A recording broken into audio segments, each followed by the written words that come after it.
Good morning, good morning, good morning, good morning, good morning, good morning, good morning, Chewy. That's a lot of good mornings. Well, it's a fairly good morning. Well, is it a good morning? I guess we're about to do an hour of news, and maybe by the end of it, it won't be a good morning. But at the moment, yes, it's a good morning. Doing well? Yeah, not too bad, mate. Not too bad at all. We have a fun hour coming up this hour. We are going to be speaking to the UK about Russian sanctions around sport, which is going to be fun. We're going to be talking to an Auckland academic about, in an ideal world, how people are saying, oh, well, if I get COVID, no big deal. Well, this academic has done some writing today, along with a whole bunch of other research we're going to bring out there as well, to kind of say maybe if you can avoid COVID, it would be a good thing to do it. And maybe that attitude of, if I'm going to get it, I'm going to get it, is not that helpful to us. We've got a bunch of other stuff coming up as well. Talking housing market, where actually you are part of the story, Chewy. You were covered off on a story about housing prices, housing markets, and we're going to talk about everyone's talking about an inevitable sort of crash is the wrong word, isn't it? But a dip in the market, correction in the market, and you have maybe not been affected by that recently, but you are in the news with this new lending criteria around it, as am I actually. And I'm not in the news, but I'm currently refinancing, so I've got a story or two to tell about what I'm doing with my bank and stuff at the moment as well. So a bunch of that kind of stuff, and maybe talking about how terrible the All Blacks are at celebrating International Women's Day as well. But as we do, let's get into it and bring Georgie in. George, good morning to you. Good morning. The brains behind the operation, the looks as well, and the producer of BHN is George, and George has set up a conversation for us today. So, George, actually, we'll throw the ball to you, son, and you can actually tell us what's going on and get us into it. All right, yeah, I'll introduce Spanners here. Spanners is the presenter of Missed Apex podcast over there in the UK. Well, it's a bit of an international podcast, right? So we thought you would get you and Spanners today to talk. Well, you can be a bit of a UK correspondent for us. Represent all of the UK. All right. Yeah, you'll be representing all of the UK. We'll talk to you about. I guess we just want to. I mean, this was sort of more news a week ago, but we might as well get to it. Sort of the Formula One's. Your podcast is around Formula One and the sort of response that Formula One has had to the Russian invasion of Ukraine. So we wanted to talk about that and maybe some other things around Formula One and sports and politics. Yeah, that sort of thing. So maybe you could fill us in on how Formula One has sort of reacted to the Russian invasion of Ukraine. Yeah, of course, it can feel a bit trite at times when there's an invasion and so much suffering here over in the eastern side of Europe and Ukraine, and I'm sure you guys as well have your hearts and minds are with the people of Ukraine, and we're all sat at home very frustrated, especially like in the UK. Obviously, in the other side of the world, you're watching it with, I'm sure, the same horror we are. Over in Europe, of course, it's all a bit close, and everyone's thinking of more direct consequences within their lives, and very interesting conversations all up and down the country about at what point does it really affect us, what is it we need to do. There's lots of people contemplating pulling boots on and going and helping. It is that close to us. Of course, cost of living, are we willing to take a cost of living sacrifice to cut off Russian oil? These are the everyday considerations of people here in Europe. So it can feel a little bit trite to talk about, its effect on Formula One. But of course, these sporting events do go on. And I think the things that sports bodies do and say matter and have an effect. In my opinion, there's a long history of sporting sanctions having an effect on the world stage. So it was interesting to see the FIA's response. And when you look at the initial reaction, there was a fear that it was going to be non-committal and hesitant because the wording was very neutral. We're monitoring the situation. We're going to see how it goes, and that led a lot of people to think there wasn't going to be this strong response from the FIA. Something I learned that in legal terms, if the stock price can be affected by an event, there's actually a legal obligation to put something out. So, there'll have been lawyers there saying you must make some kind of statement, and that's why it seemed a bit neutral. But the action has been fairly unilateral We were expecting the Russian Grand Prix to not go ahead this year for sure, but actually it's gone further than that. They've terminated the contract with the Russian promoter. So it's not just this Russian Grand Prix this year, it's the future Russian Grand Prix. And of course, there was a new venue that was going to take over from Sochi. So it really has been a very clear statement. No, we're not going racing in Russia now, and and we're not going for the foreseeable future. It's interesting that that is happening, Spanners. And I mean, you're in the UK. I don't know how much this is a worldwide story about our 1981 Springbok Tour. But a very famous, 1981 Springbok Tour happened in New Zealand at the time of apartheid, and New Zealanders, it split the nation. Half the people saying that we shouldn't have Springboks here, because of their race-based politics. Rugby fans kind of going, there's no place for politics in sport.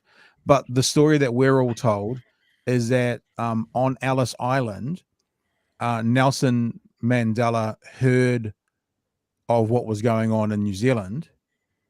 Heard there was this is the Eden Park test if people are watching, which is known as the flower bomb test, because a plane came over here dropping flower bombs to stop dropping flower bombs down to stop the game from actually happening. And there you go. There's some photos of it. But there was another test. Actually, it might have been a test. It might have been a game between Waikato. I'm not sure, but in Hamilton. And they protesters got onto the field, dropped a whole bunch of debris, and then wouldn't get off, and they had to call the game off. The story we're told is that Nelson Mandela heard about that, and it gave him courage in Ellis Island from the people in New Zealand. Now, it's not quite sanctions, but I guess what I'm saying is politics and sports can go hand in hand. And it seems to me that the sanctions in Russia are some of the things that are probably making the biggest impact at the moment. We're seeing people, and I told the boys this yesterday, I should have gotten the clip, but we're seeing people on business channels in Russia toasting the death of the stock market, and the stock market is tanking because of the sanctions. So I don't care whether it's sanctions in sports, because that's obviously stops millions, hundreds of millions, perhaps billions of dollars going into their economy, or other sanctions. It seems that is effective in this instance, at least with what's happening between Russia and Ukraine. Yeah, it's important not to overstate the expertise I have in world politics and the effects sanctions will actually have.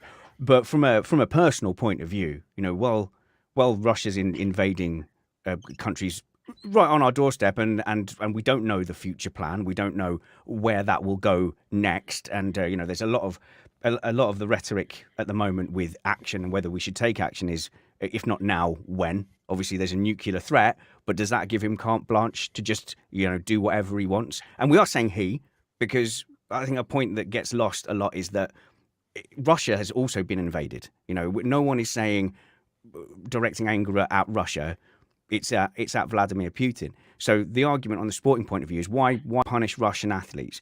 But from a personal point of view, whilst your country's invading a sovereign nation, I don't necessarily want to watch you guys playing ping pong. There's more important things. You guys need to go and sort that out.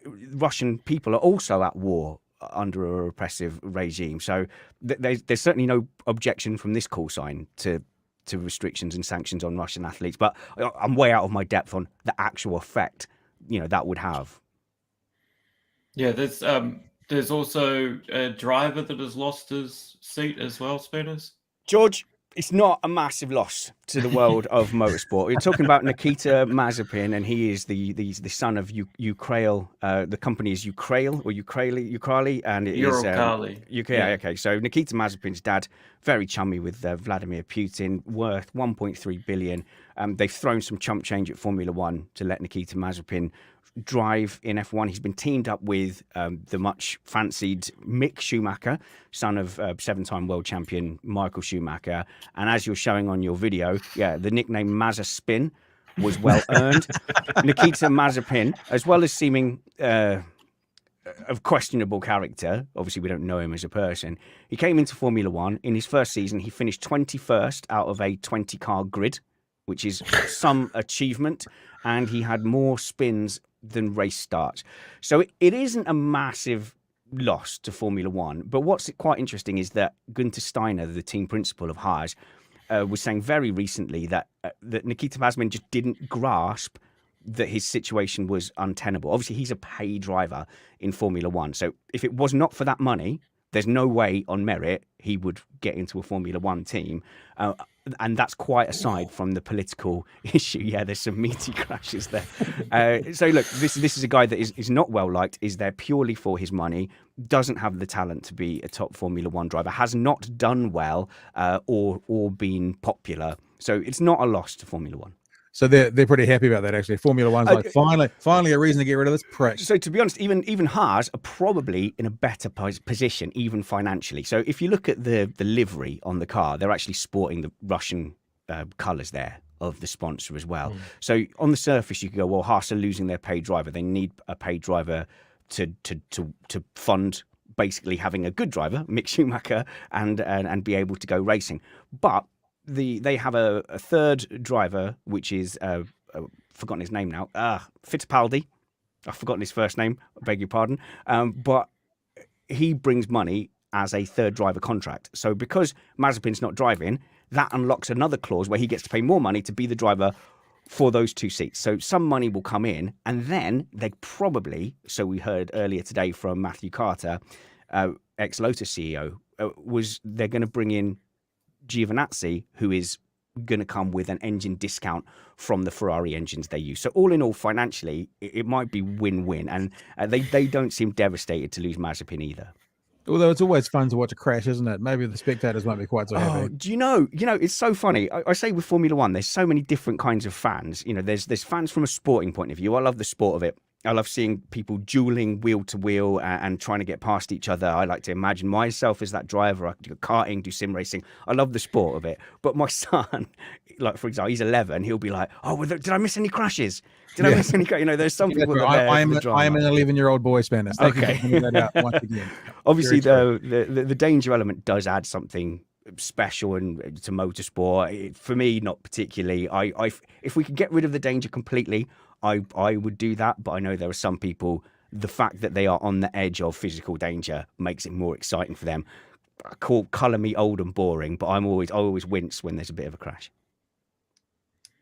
What about the Russian Grand Prix? Is that going to be missed by F1? It's a terrible track. It's got no atmosphere. I don't know what the new Russian Grand Prix track would have been like, but no, Sochi was always. I just want to say I was negative about Mazepin and the Russian Grand Prix before all this. So I don't know if that colours things, but no, I don't think any of it will be missed, to be honest. Hey, with your feet on the ground in the UK, Spanners, what's the feeling? I mean, we're talking about, you're a commentator and a podcaster around F1, but sport in general. But what about just the people, your friends and family? What are they saying, talking about when it comes to what's happening in that region at the moment? What's the feel? For a country that has not been able to agree on whether biscuits should be legal or not, we are, I think, surprisingly united. What's become clear is that there's been a misinformation campaign being targeted, I think, pretty effectively against the UK, probably coming from Russia, with lots of various campaigns like defund the BBC, anti-vax, quite probably Brexit, all being supported from the Putin administration. And so we've been a very divided country. But honestly, everyone I'm speaking to is pretty united in supporting Ukraine. And also people are just wondering what they can do. And I'm ex-army, and I know that, like, a lot of people in that community are hoping for more information, because they're going, would I be useful? If I'm a tradesman, I'm an ex-electronics engineer. I know a lot of ex-mechanics and ex-aircraft engineers, and they're all asking the question, like, how useful would I be? And that's the questions people are asking now. It's not something far away that's going to get sorted out. This is on our doorstep. So it's a very present and real everyday concern. And I host a local radio show, and I have to say, we've noticed the interactions on those shows have gone way down in the last couple of weeks. Call-ins, no one seems to want to call in and talk about the roundabout where people get gummed up, or cats stuck up trees, or gardening issues. It feels like everybody is just glued to the news, because it could have an immediate effect at any point. Yeah. It's interesting having. I mean, Sorry, have I brought it down? Have I No, no, no. Really? Not at all. Not at all. Chewy, you got something, Chuckin? Yeah, I mean, I was just thinking, just as far as comparisons, obviously the Saudi F1 fixtures are quite important, and there hasn't really been any. We didn't talk about cancelling those races with their activities in Yemen and that sort of thing. I guess this ties in with a few things that me and my friends have been talking about. Is that compared to, say, Afghanistan, Yemen, Middle East, yada yada yada, the whole Ukraine thing is very different. The reaction from everybody is very instant and is very united, and I find that quite interesting. But I mean, was there any chat around F1 sanctioning Saudi Arabia for their activities? Yeah, loads. Yeah. Oh, there was? Yeah. Okay, cool. Yeah. So why not that then and this now? What's the difference? So I mean, I couldn't tell you what the exact difference is for the FIA. Obviously, everybody's making their own judgment calls. I have my own personal history with having voiced objections professionally to Saudi Arabia and been taken off not broadcast projects but of engineering projects. So yeah, my value judgment isn't necessarily always going to line up with the media and with what the FIA or sporting bodies want to do. There is a geographical human instinct, because for us, Ukraine is there. I don't know how much of that is a factor, or how much that would affect you guys if things are geographically different in comparison to where you are. Yeah. It's one of those. That's actually part of the commentary that's been coming out in the last couple of weeks, more about commentating on what's going on. Is that it seems that parts of Europe are now going, holy crap, there's a war in our neighborhood. What are we supposed to do when there's been wars ad infinitum in other parts of the world that haven't seemed to have engendered the same concern for the civilians of those cities? Okay, so the elephant in the room is, do we care more because it's white people? And I don't know if it's coming across on the on the screen, but I'm a few different varieties of skin tone. My dad called me his Heinz 57. I'm definitely a mongrel, and yeah, that will be an issue for some people. That you keep hearing the reports like, oh, it's not some faraway place. They're just like us. Yeah, you mean white, and I hear what you're saying, but honestly, I think the geography and the closer political links is what really brings it in. And if you're talking about F1, F1 is predominantly a European sport. That's probably moving over to America. So I can't tell you the motivations for other people, but I can tell you what the geography of this situation is jarring for us in the UK. Yeah. Because it's next door. Yeah, sorry, because it's next door. Close. Yeah, well, it's next door, and also, it's going to affect everyday people's everyday lives all the way from. Okay, for example, tell me if I'm getting you down, but having conversations with the wife, I said, no, well, they might want people like me over in the Ukraine, and she's very keen to point out that I'm old and fat. She's you're old, you're fat, you're unfit. What job are you going to do? I'm like, okay, but fat 41-year-old me with bad knees, or that 32-year-old lad who's got absolutely no idea what he's doing, can't pick up a spanner, doesn't know which way around a rifle is. And she's saying like flat out no. I'm saying, okay, well, what if it was France? What if it was France? What would you say? And her answer is, well, of course, the answer is yes. So I say, okay, well, what about Germany? And she sees the game I'm playing. And, these aren't completely impossible scenarios as it creeps closer. So, yeah, the geography of it can be alarming. Before we wrap up, George, I've got a couple of just F1 questions. Am I allowed to ask them? Or are we running? No, you go for it, Pat. Okay, so 2 questions. When COVID kicked in big time and everyone was locked in the house for about a year, and all the racing circuits weren't happening, there was this e-racing that took off where race car drivers were in a box racing against other race car drivers on the other side of the world. I'm not 100% sure whether they did that in F1, but I certainly saw that in some Australian. Yeah, they did. Yeah. Okay. Did you enjoy that sort of virtual racing? Because I tell you what, I don't watch a lot of F1, but I watched a lot of that because it had a different and a unique take on it. That's my first question. And my second question is simply, greatest ever F1 driver. Go. Okay. Well, the second one's easy. Statistically, it's Lewis Hamilton. Oh no! Do you know what? I'm 41, so I was watching a lot of F1 in the 80s and 90s, and Schumacher came along and just ruined everything. It's like, oh my god, you're winning everything. And I was a bit guilty of anyone but Schumacher kind of a fan of anyone but Michael Schumacher. And then just as we think, oh, good, the German threat has dissipated, along comes Sebastian Vettel. So, you know, we've suffered a lot. And at that time, they were also hammering us at football as well. So, but yeah, Lewis Hamilton has come along. I've been a huge fan of his, the way he races, the way he's an ambassador for the sport, and just his relentlessness. And the people who've gone up against him have said, you know, it's the consistency. It's not just being fast over one lap or fast over one race. It's the consistency. If you ever play golf and you do that one shot from 150 yards and it bounces beautiful and it just rolls into the cup and you go, that could have been a professional on telly. Yeah, that's great. But then you got to do it again and again and again. And that's what makes you great. So for me, Lewis Hamilton is holding that greatest of all time tag. Esports. I love esports. I'm massively into iRacing. We do loads of iRacing at Missed Apex podcast. There's a difference between esports and sim racing. I think what the Formula One drivers were doing was esports. So it's, hey, you guys at home have a wheel or a joypad and go and play for the Formula One game, because it was on brand. I didn't find that so much as enjoyable. They were having a bit of a laugh, but it was good. But the big upshot of that was a lot of real world drivers at levels below getting into things like iRacing and actually being in those lobbies. I was jumping online and you could be racing Romain Grosjean, you could be racing Fernando Alonso, Rubens Barrichello, all very active in those forums and all very friendly on the chat and everything like that. So that was a real thrill. And you want to kind of go, oh yeah, just because you're a real driver, it doesn't mean you'll be fast in a sim. Yeah, generally, yeah, they're like crazy fast. I was so pleased. Yeah, you would see them do very well. Grosjean's very, very quick there. And like, I was so proud that I stopped him lapping me. You know, he was closing up, he was about to lap me and I kept him 2 seconds behind. I was so pleased.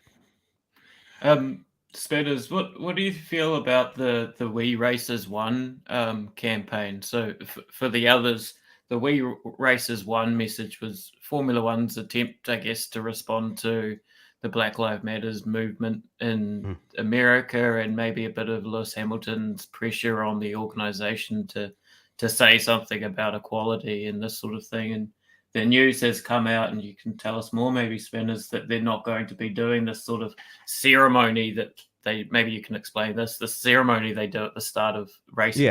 Yeah, there was an opportunity for people to show their support of the anti-racism message. Someone did it in video form.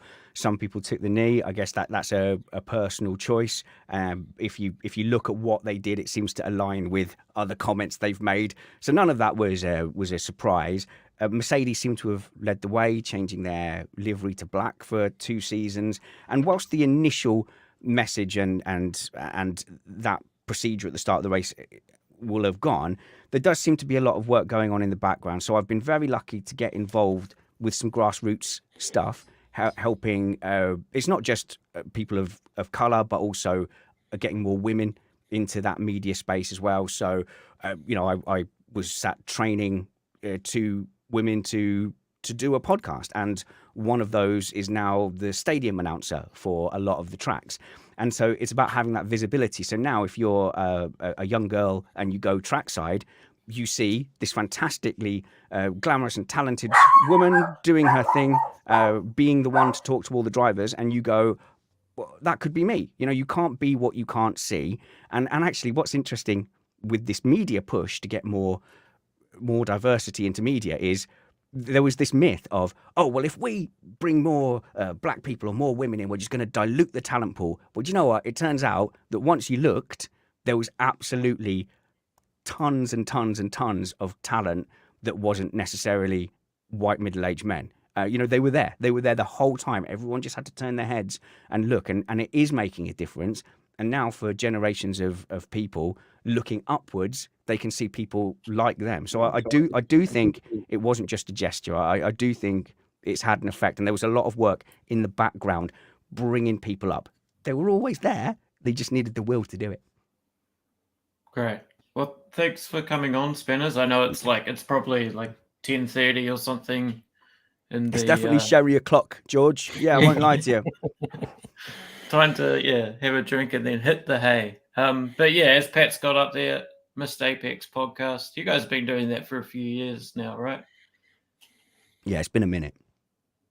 We started in 2014. We started the podcast, and it's been great. I think we're probably the biggest independent one that doesn't have backing from like a corporation or anything like that, and it's really lovely. I mean, if I can I show off? Can I boast a little? Yeah, go. I mean, you guys superstars, whatever. But I mean, for Abu Dhabi, we got 50,000 eyes and ears on our show for our race review. You know, we were regularly getting 35, 40,000, and I'm just in a shed, lads. Do you know what I mean? I'm just literally in a shed in my garden, and it's been wonderful. But it's all been just a great community of not only contributors. You know, we've got like a 15-strong team of panelists, a really great community of patrons in our like Slack forum, and just a really nice vibe and buzz around the show. It is really a wonderful place to be and hang out. But I would say that missedapex.net.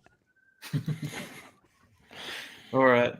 Yeah, we better get moving because we're going to shift gears and talk COVID here in a second. Talk about bringing it down, George. Hey, thanks, man. Really appreciate you joining us, mate. Anytime. Yeah, thanks, man. Nice chatting, mate. Yeah, we'll see you around.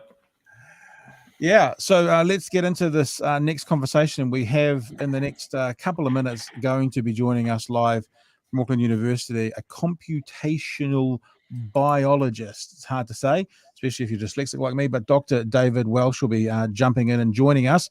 Up until then, though, boys, let's just also mention, I thought to have this ready in case we got a chance to talk to it about it afterwards, after we talked a little bit of Russia there. We talked with Tom Much yesterday about the support that the Ukrainian people are getting. And it was like, you know, seeing people tip out their Russian vodka and stuff. And Tom was a bit like, yeah, but where are the American jets? That would be proper support for these guys. But the more minor, more, I guess, symbolic gestures are still happening. We are hearing of the sanctions in New Zealand being placed on a Russian oligarch in particular, but there's 100 listed people apparently who has a $40 or $50 million lodge in Northland. And what's being reported today, that's the lodge there, is that the neighbors to this lodge have started draping Ukrainian flags around the property, which I think is, I mean, it's symbolic. Again, it's not jets over, not jets from America, but, you know, these are people, I guess, putting out there that this is wrong, it needs to stop, and they want to do some change. And also, Chewy, you were talking yesterday, speaking of jets, this subject came up in our conversation with Tom yesterday, that there was, I don't know whether it was rumor or reports or whatever the correct word is to use, that maybe rather than America get involved directly in the war, Poland would give jets to Ukraine and America would give jets to Poland. And you can actually speak to this, Chewy, because you've read the story this morning. That seems like that's exactly what the plan is going to be that happens. Yeah, and this sort of ties into what we have been saying in the past couple of times, is you've got to be really careful with information, stuff that's confirmed or not confirmed. There were a lot of stories last week that Poland had already done this, that they had sent, Ukraine had sent pilots to Poland, and Poland had sent them back with jets, and then Poland went, no, we haven't done that at all. So it was very clear that informational leak was, I guess, probably from initial conversations of what's happened here. I don't know the mechanics of what they're trying to do, being that these jets go into US ownership and go to a German airbase, but there's more information to come. So this has bounced off that idea of having to police the air, and if NATO gets involved with policing the air, NATO site like countries like the US and the UK and probably France in there as well, then that's basically those areas also joining the war against Russia. And that's, I guess, the concern is that things like nukes and stuff could be involved. So I guess it's like going, it's giving your neighbor some support without having to admit that you're supporting whatever your neighbor's doing. So it's sort of, I don't know, it's supporting Ukraine without firsthand getting involved. Is that a fair way to say it?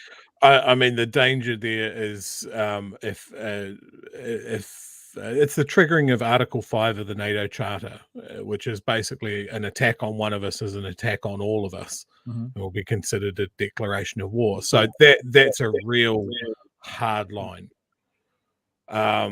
So I think this kind of soft support of like, well, we'll come up with a really weird trade deal and give them some jets, but that's still the Ukrainians fighting Russia. That's not Poland fighting Russia. I Yeah. mean, it's a tissue thin line, but it's still a line.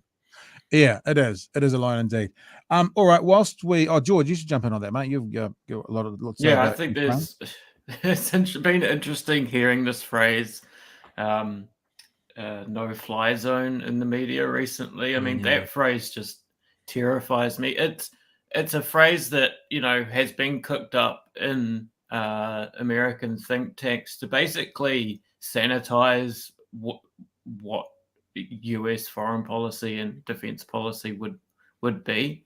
I mean, it basically sanitizes and sort of it sort of covers up what it would be. It kind of gives it a sort of cleaner outline, because it really, what a no-fly zone means is US jets shooting down Russian jets, and then a war between two big powers, right? So it's really not as clinical and surgical as the language makes it out to be.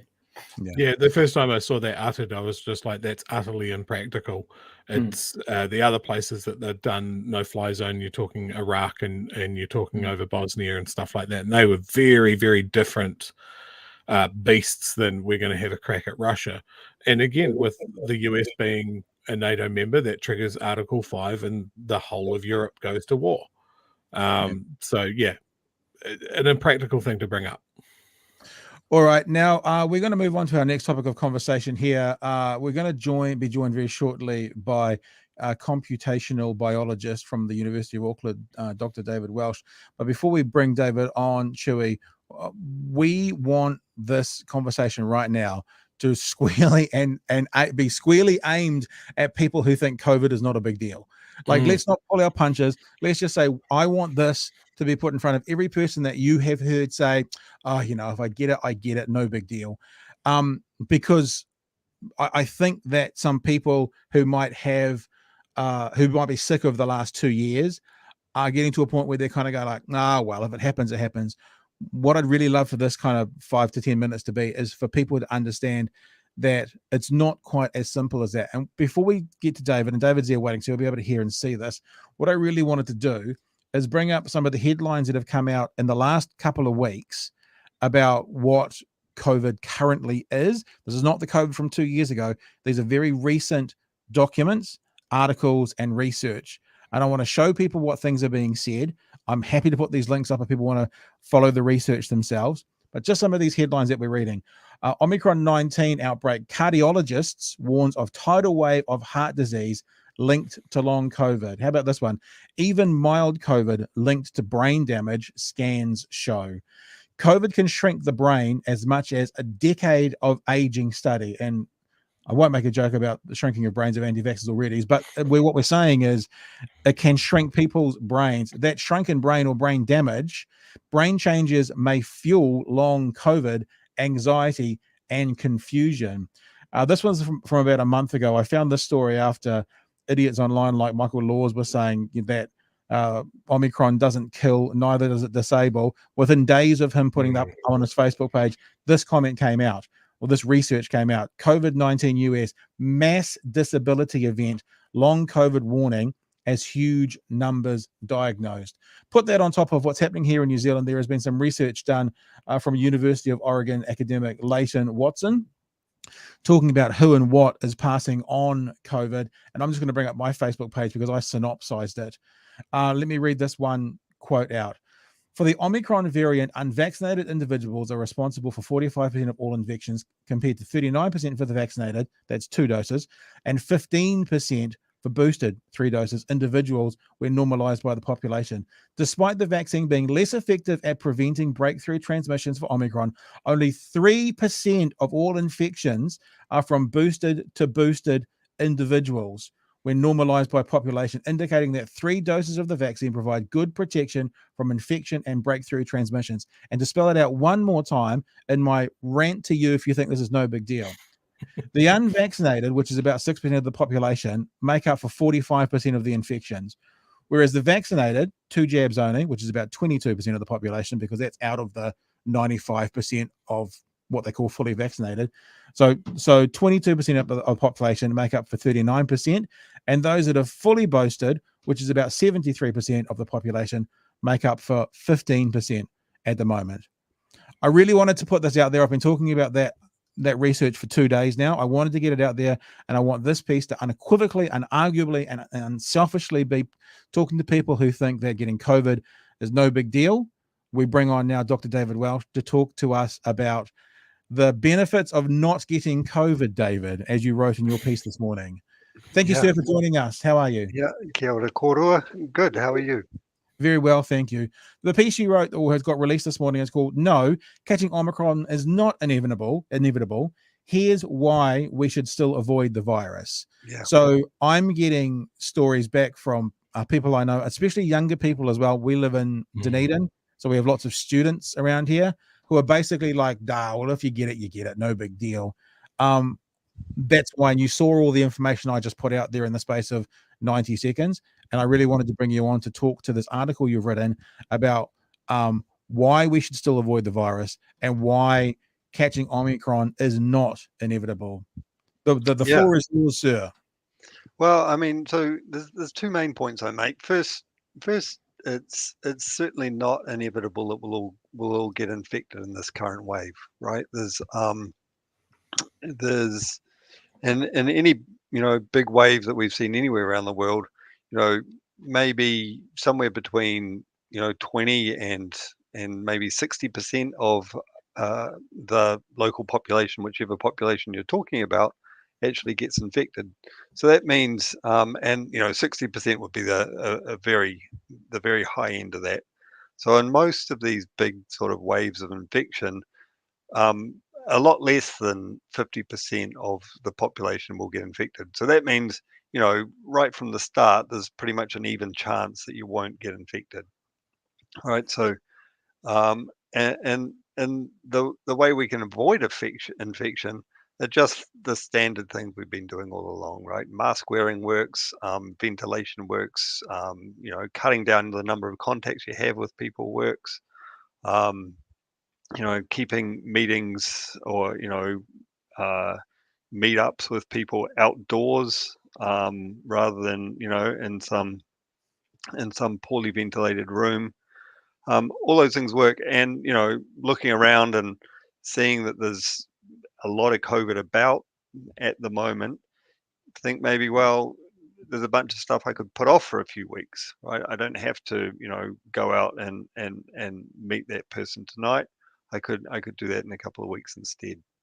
So these things all work, and they mean that the peak of the wave is lower, and the total number of people who get infected throughout the whole wave is much lower.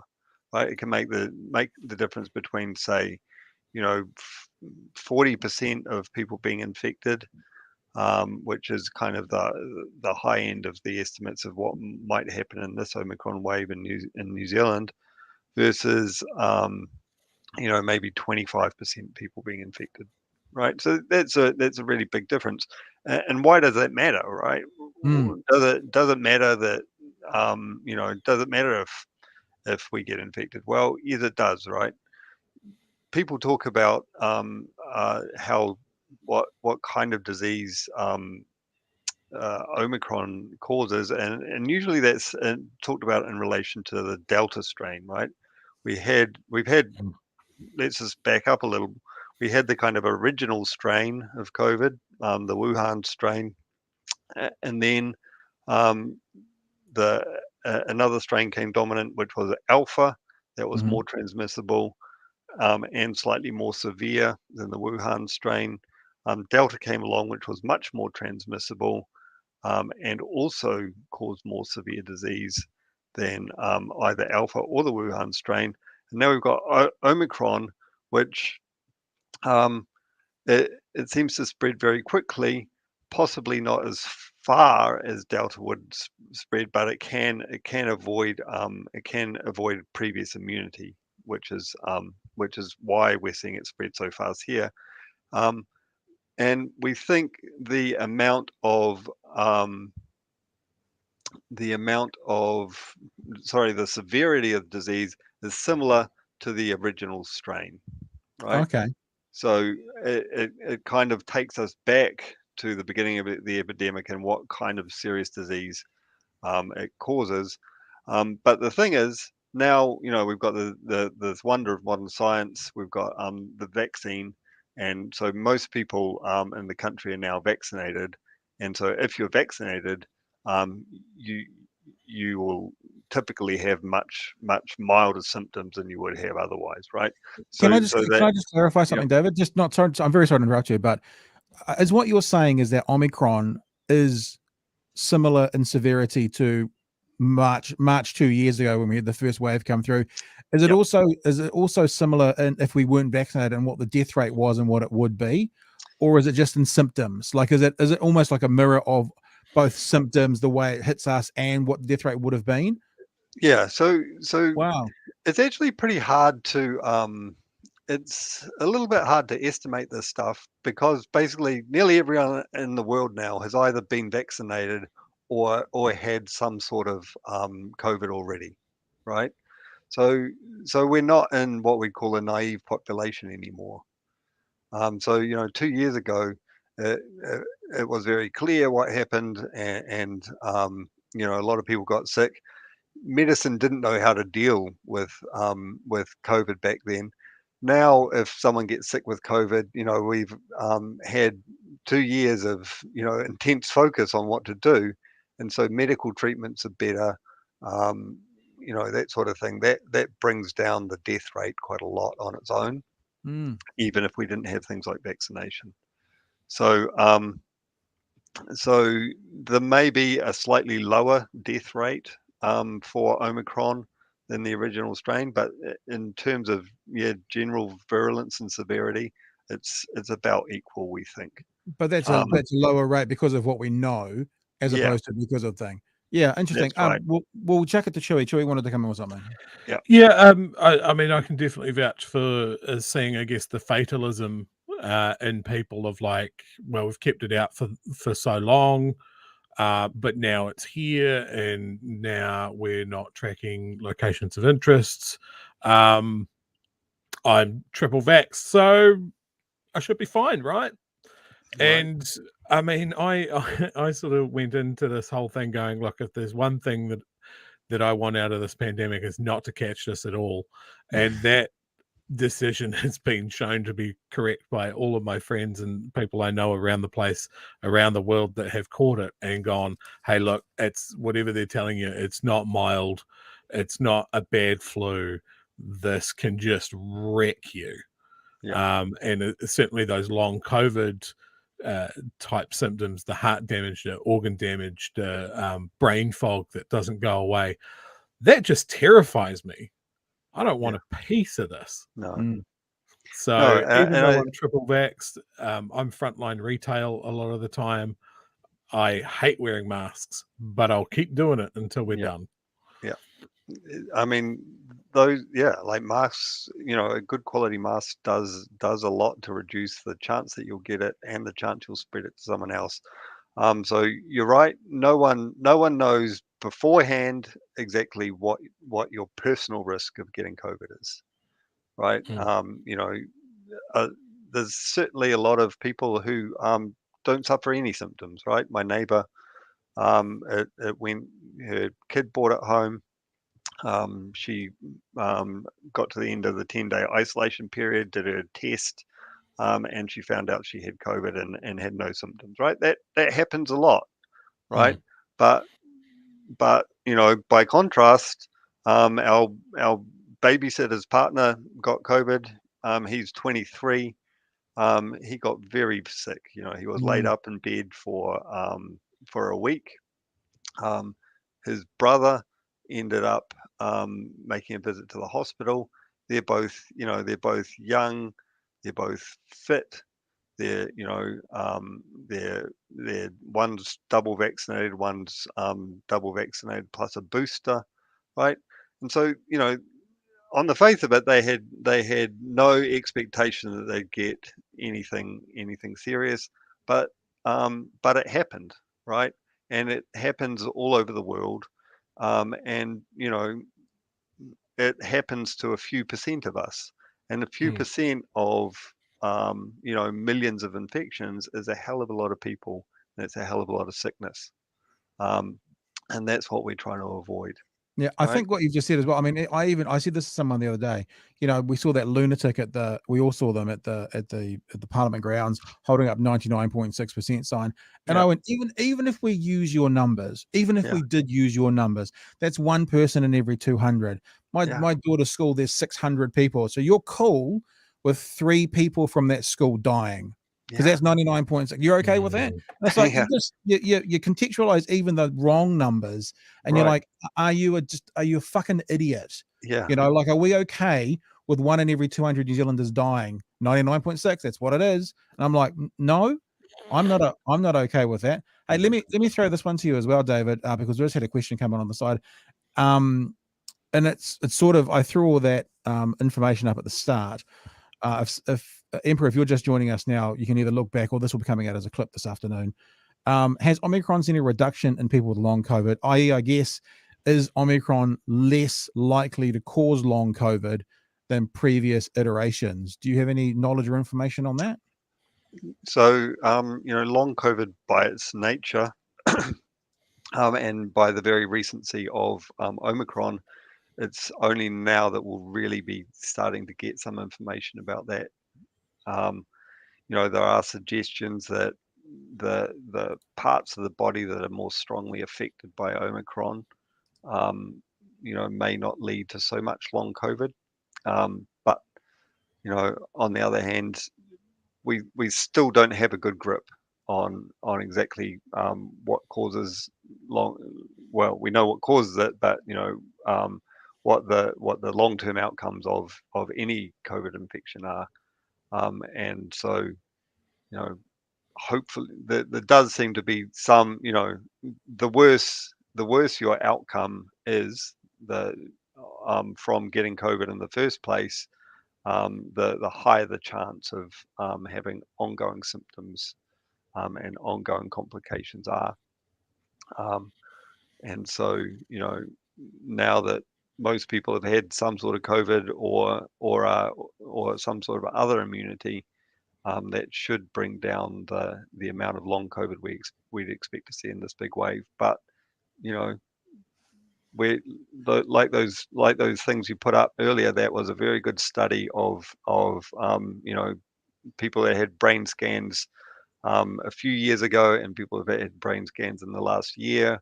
And they compare, the 50% of people who have had COVID to the 50% of people who they found who didn't, and there's a really big difference in the cognitive performance between those two groups of people. And this is not something we would have guessed 2 years ago when we heard respiratory virus, right? Yeah, for But sure. but this is happening, and people who are more knowledgeable than me about this sort of thing probably would have told you it was a risk, right? You get long flu. Viruses aren't limited to one part of the body. It's a full system sort of infection that you can get, and it can affect every major organ you have. Hey, just to wrap up, Dr. Welch, thank you so much for joining us today from Auckland University. Your article reads, no, I like putting the intonation in there. No, catching Omicron is Don't do not that. inevitable. Here's why we all should still avoid the virus. This is a bit of a rando one, and I maybe no answer to it, but I really would like this clip right now that we're doing to be seen by people who are taking this less seriously than they should be. Yep. As someone who's done and is doing the research, as someone who is, I guess, in the nuts and bolts of the research as well, what would you say to those people specifically who are thinking, if I get it, no big deal? So, I mean, I guess it's about living in a community, right? we're not independent creatures out there on our own, and our the decisions that we make affect other people, right? So yes, young fit people probably won't have terribly bad outcomes as long as they're vaccinated and boosted, right?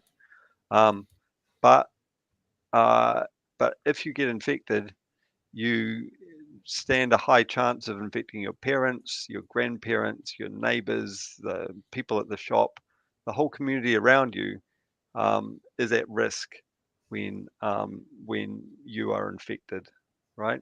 So by preventing an infection, by preventing yourself getting infected, you're actually protecting everyone around you. And so, if you don't care about yourself, well, that's your decision. But what you do to other people really matters also. And you should take that into account in your actions. It almost comes back to the day that this all started, or the week that this all started, like in March of 2 years ago, here in Dunedin, driving through the streets of the Studentville. There was literal signs out, street signs out saying, "Think of your nana and your papa," because of COVID. Exactly. It's funny because I've kind of come back to thinking about this being more selfish, like because you can technically catch it when you're vaccinated. It's more about looking after yourself now, but actually you're making me rethink and going, yeah, this is still about community. This is still about other people. If it doesn't impact me so badly and I catch it, what about other people in my house and vice versa? If it doesn't impact them, what about me if I get hit badly? So it's a good reminder, David. I wish we were talking about the person, this the same way that we did when we started. Yeah, that it was about protecting the community. The name of the game is in every wave is to avoid getting infected, and the longer you can avoid it, the better it is, right? We're getting better at we've got better vaccines on the horizons, one that will hopefully be more variant proof. We've got better medicines on the horizon. Well, we've got better medicines around already.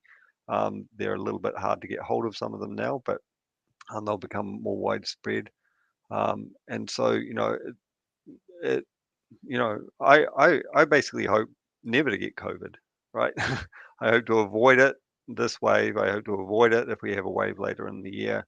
I hope next year sometime we'll get even better vaccinations, which will be better at preventing any kind of infection. And yeah, I don't want this. I don't want anyone I know to get it either. All right. Dr. David Welch. David, thank you so much for joining us today. We really appreciate your thoughts and your expertise in educating us all how important it is to try not to get this frickin' thing. Yeah. Great. Thanks, David. Good to talk to you guys. See you later. Thanks, David. Oh, good Lord. John asks here in the chat, will we eventually need a fourth vaccine, guys? John says he's 64. Welcome, John. I think the answer to that is, but it's unknown. It's unknown right now. I mean, bird flu disappeared. They're talking about this being endemic now, meaning being around forever, and it might end up being something that I heard someone saying the other day that if you're vulnerable, you might need a couple of these a year boosts, and if you're healthy and young, you might need one a year, just like some people get flu vaccines. Maybe. I think. I was going to say, I'm sure they'll be looking at whether they can, roll it into the yearly flu vaccine. I think that'd be ideal if it could be done. Yeah, I've never had a flu vaccine, but if it was a part of protecting from Omicron as well, or COVID, I probably would start doing it. It's not. I've had one for the last 3 years and never got the flu, so it's working. All right, hey, let's. We're not really running late, really, because we can talk for as long as we freaking want, depending on our timetables. So let's get to our last couple of stories a bit quicker. We're talking about the housing market. There is another story out today saying the housing market correction is underway, but it will be masked by last year's price increases. So if you're losing prices off your property right now, for example, QV says the prices have dropped 1%, which means if you had $1 million house, you've lost 10 grand. It's it's negligible, really. But because of the increase in prices over the last 12 months, like maybe 12 months ago, your house is only worth 900,000. Now it's worth $1 million, and now it's worth 990,000. So you're still, you're still doing all right. But I thought, Chewy, and we never got a chance to talk about this, we were going to, that you've actually been involved. Look at that beautiful people in Oh, Little look who NZ that is. and the thalidomide dog. We'll explain that one day. Who sort of, and this is a bit more about the practices of banks right now when it comes to lending your money around houses and what they're doing. Do you want to tell us, I mean, just in a couple of minutes, what happened to you? And just for people to know, to maybe keep an eye on things if they're going to, work with banks and have mortgages. Yeah. So I guess the backstory to this is my wife and I were lucky enough, I guess it came out of a bad situation, but we were lucky enough to be able to buy a second house a couple of years ago at a time when my sister was really struggling to find accommodation. So we held on to that second house despite never really wanting to be landlords or anything like that. So eventually my sister moved on and we're like, cool, now we can sell that, we can do it up a little bit and we can sell it and do some renovations on the place that we're living in and pay down our mortgage. And that was always the conversation that we were having with our mortgage broker and the bank. And we really thought that everybody was on the same page. So we sold that house and basically it should have left us with about $300,000 profit on it, that we were going to pay down our mortgage and do some renovations and basically keep a little bit for a rainy day. Yeah. Good financial decisions, we thought. About the same time that we sold that house, though, I changed jobs.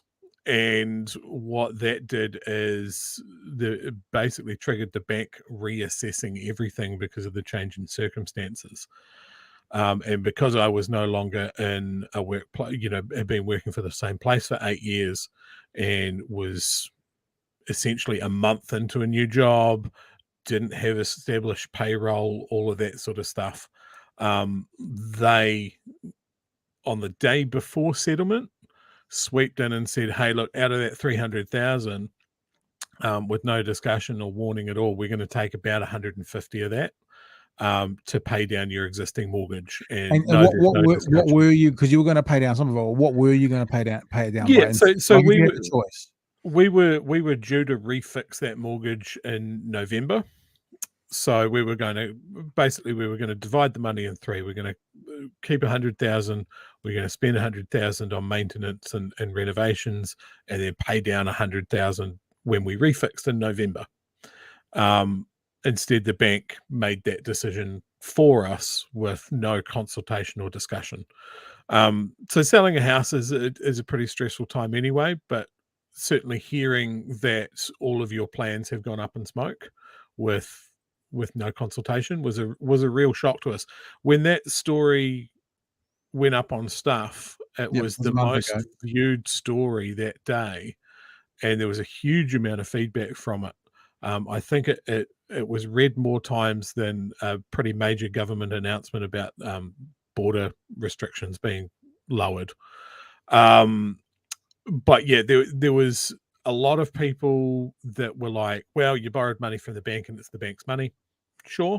I think you missed the guts of what we were saying there, that it was just that they didn't tell us that this was something that would happen. There were people that were like, oh yeah, this happened to so-and-so.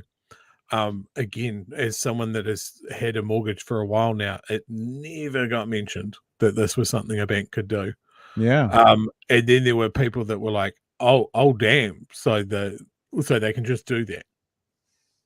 So I think there's a lot of people out there that just don't realize that this is something that can happen. The interesting thing about it was that the bank, when I did sort of query it and says, hey, look, how has this happened? I don't understand. They were real keen to blame the CCFA, the new rules that the government has brought in, the new rules, lending. So when the reporter who did the story pushed it out for comment from the MBIE and the banking ombudsman and that sort of thing, they both basically said this should have nothing to do with the CCFA at all. So it really seems the banks are quite keen to use it as a whipping boy. They're like, hey, look, we're not the bad guys. It's the government that are making us do this. And that just may not be the case. It may be the banks know that they need to hold more cash in reserve. They're looking at the financial situation coming through. They're worried about their exposure because of all of this money that they've lent out to people. Yeah. And now they're having to tighten their belts. And they've got the CCFA there that they can say, hey, look, it's not us. It's not us. It's the government.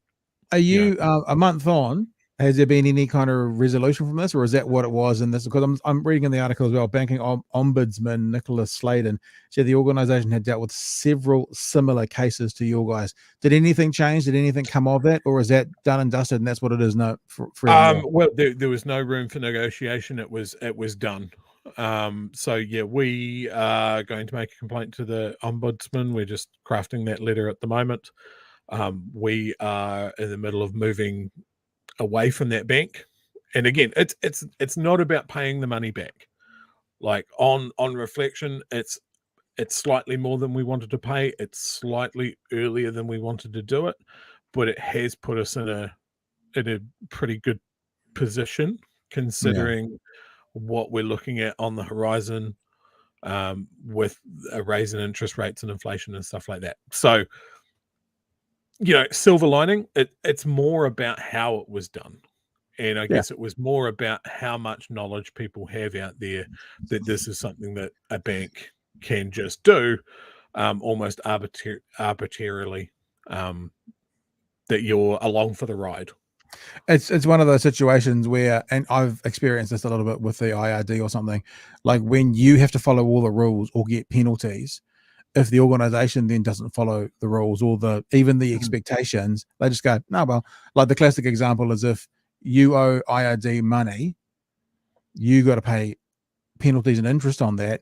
Yet if they owe you money, if you don't go and get it, it just gets absorbed and you don't get any interest back on it. That kind of thing becomes working. I was going to say, because of the new lending rates as well, add my little story to it. And I told you I'd ask you a question before the show. So I'm currently refixing my mortgage. So it's just really a rollover, but because of these new regulations around what has to be done, they're looking at it all again. And I have to clean up a couple of debts. One of which was I missed a payment for my interest, which I did. My insurance, which I did yesterday, and the other one that was behind in my rates. So I phoned up the council yesterday, and I said, I'm behind my rates. I need to get it sorted out so the bank can roll over my mortgage. How much am I behind? And the person looked it up. I need you to have a guess.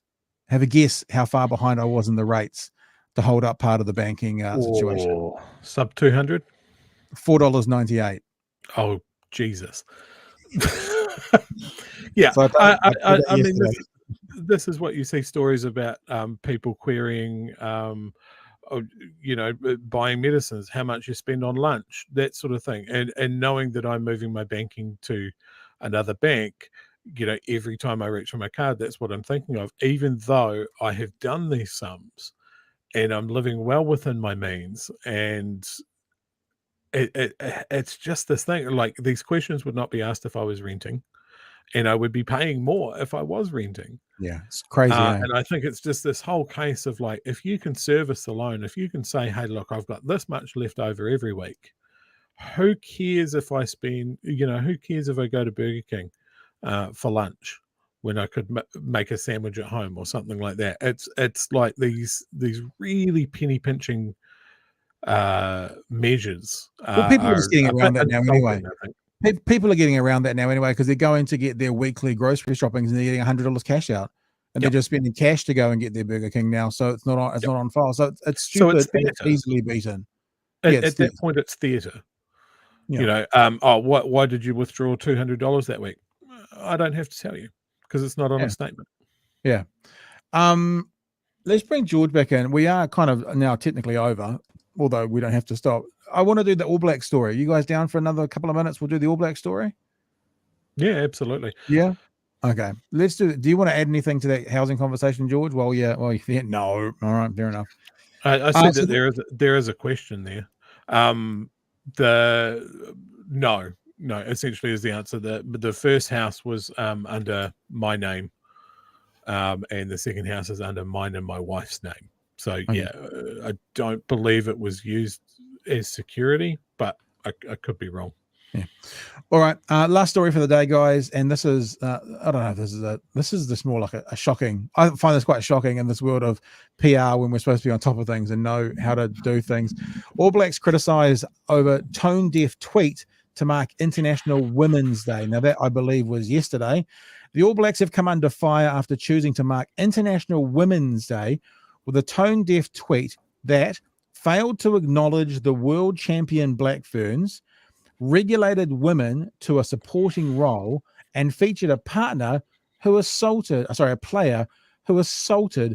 his partner. It was accompanied by pictures of halfback Aaron Smith and his wife Tegan, whom he infamously cheated on in the disabled toilet, and Fijian-born flyer Sevu Reece, who pled guilty to assaulting his female partner in 2018. So it's still up, by the way, guys. This tweet is still up to do International Women's Day. So there's Sevu Reece, who admitted to hitting his partner. There's Aaron Smith. And of course, International Women's Day. What's the best thing about International Women's Day in rugby is that our women's team are the best in the world. Nothing. Silence. I mean, you said shocking. Is it shocking these days?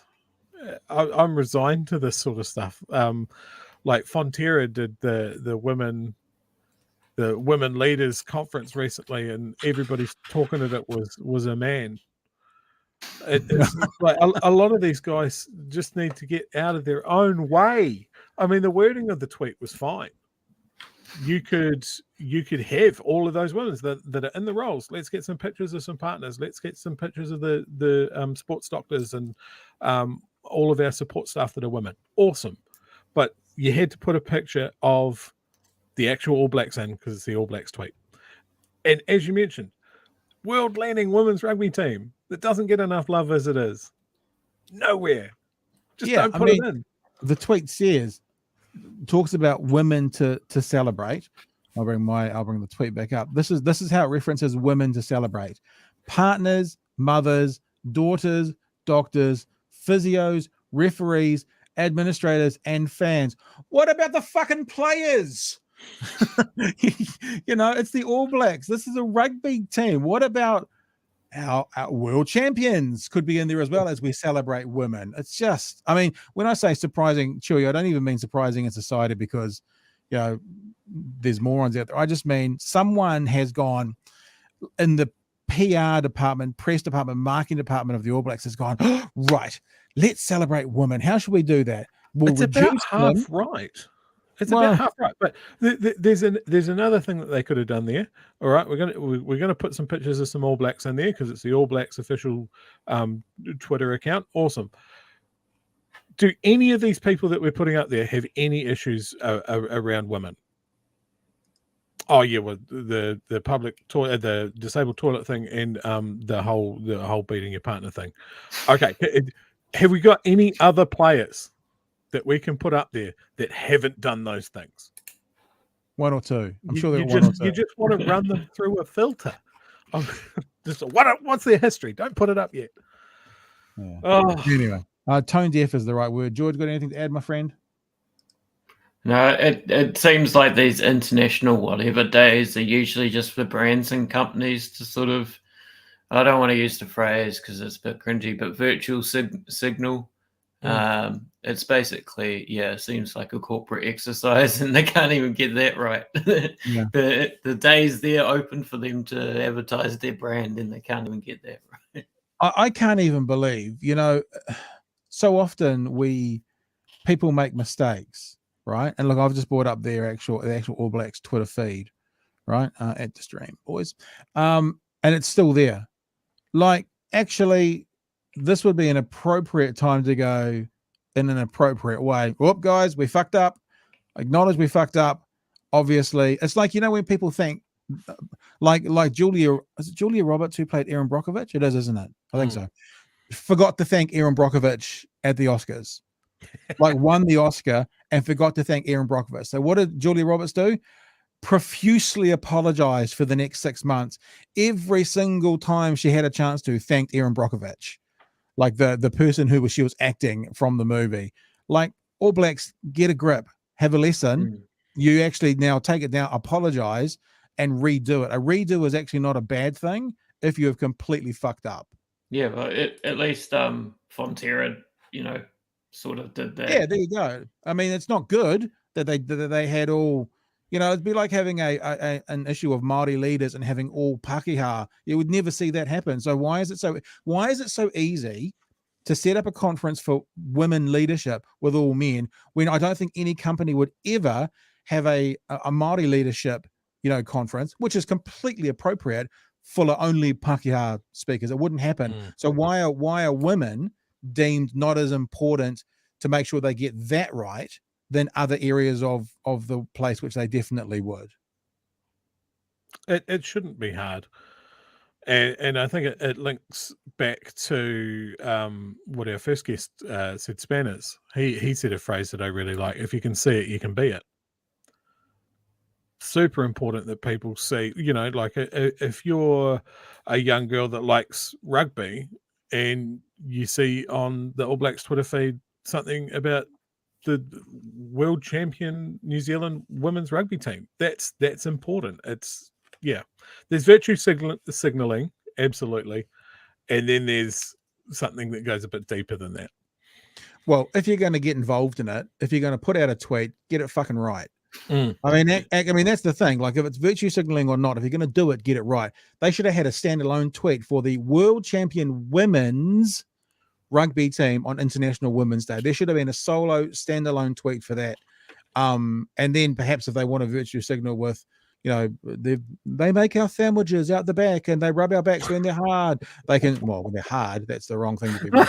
When they're sore, they can do that as well. But you know what I mean? If you're going to do it, get it right. And if you don't get it right, apologize. There you go. Hey, rules for life. You know what they could have done? They could have done more than one tweet. Yeah, there you go. Cover off all the bases. There you go. All right, team. Hey, it's been a good show. Thank you for that. I'm very excited to get up on line that conversation today we had with our guest from Auckland University, because there's some interesting and important information in there. Remember, I haven't made the banner for this yet, but I will share our shit, get it out there. That conversation we had today about how important it is to not just accept everyone's going to get Omicron, and actually it's a really good idea to try not to get it.